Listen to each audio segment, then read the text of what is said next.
Hey guys, it's Retro, and I'm back in the fursuit because I wanted to touch on something another furry did a really interesting video about that I felt I wanted to give my perspective on. And the furry in question is Shadow Raccoon. He did a really interesting video that I watched on gray muzzles and their place in the fandom. Now, if you don't know what a gray muzzle is, a gray muzzle is, generally speaking, an older furry. This can be someone who is of the ages of 30 or up, generally.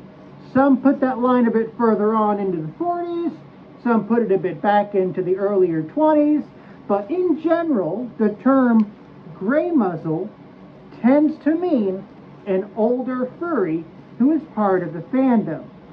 Now, there has been some discussion in the furry community as to their place in the fandom, or if they are too old to be a furry and should just leave the fandom.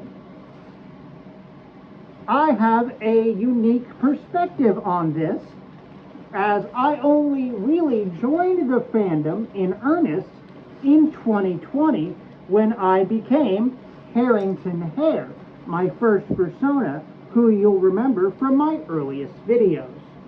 I joined the fandom in 2020 during lockdown as a way to keep myself busy and creatively stimulated during the global lockdown of the 2020 pandemic era.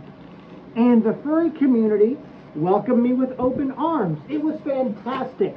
I love the furry community, and they're some of the most amazing people I've ever had the pleasure to hang out with.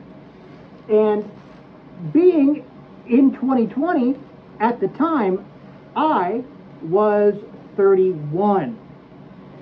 So, from the start, from my very beginnings in the furry fandom, I started out as a gray muzzle. So, by some people's definition, I should have never had the opportunity to join the fandom at all. This is silly. There is no age limit to doing what we do. There is no age limit to doing what you do in any hobby whatsoever. In fact, I would argue that our older members offer us unique perspectives that are of great value. They offer us insight into what are likely the origins of the fandom. If you've seen Ash Coyote's documentary on the fandom and its beginnings, you would note that it really got its start in the 70s during sci-fi conventions, where it branched off into room parties that celebrated what at the time were called funny animals. This eventually metamorphosized into the furry community. So these fans from the 70s are obviously gray muzzles now, because that's how time works. So, there are those who say that those people no longer have a place in the community, which again is silly and honestly a bad take, because in doing that, in trying to cut off those people who were here from the beginning, we lose a lot of our community's history and continuity with our origins. So, there is no age limit to the fandom or any community, and there really shouldn't be. So long as you're doing your best, you're having fun, you're not hurting anybody, go nuts. Have a great time, be a furry, do whatever, you know? And big shout out to Shadow Raccoon for his fantastic video on the subject.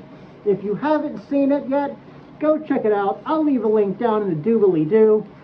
But with the new monetization qualifications here, we're far past the subscriber requisite for that, and now we're trying to get to the watch time. So, if you're new here, I'm Retro Coyote.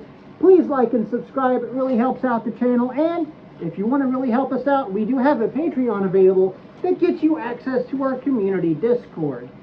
We'd love to have you. And thank you all so much for watching. I'll catch you guys next time.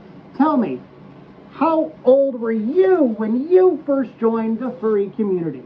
Let me know down in the comments below, and I'll catch you guys next time. Bye!